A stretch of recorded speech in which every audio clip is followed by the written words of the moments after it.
Harlan, 57 tahun, warga desa Ulak Pandan, Kecamatan Kisam Tinggi, Oku Selatan, ditangkap unit reskrim Polres Oku Selatan karena diduga membunuh Nanda, 30 tahun, keponakannya.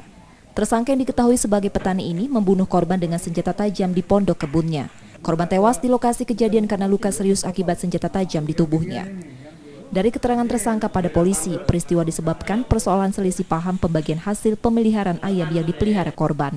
Tersangka mengaku sebenarnya korban yang lebih dulu akan melukainya dengan senjata tajam, namun meleset. Tersangka pun balik menyerang yang mengakibatkan korban tewas. Sempat berkelahi dulu apa enggak? Enggak. Tahu-tahu bacok itu masuk. Bapak langsung bacok kan? Dia yang langsung bacok. Terus saya sempat melawan Bapak? Iya, aku tuh bukan. Baju enggak aku.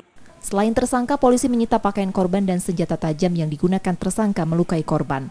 Tersangka menggunakan sebilah parang untuk melakukan pidana tersebut.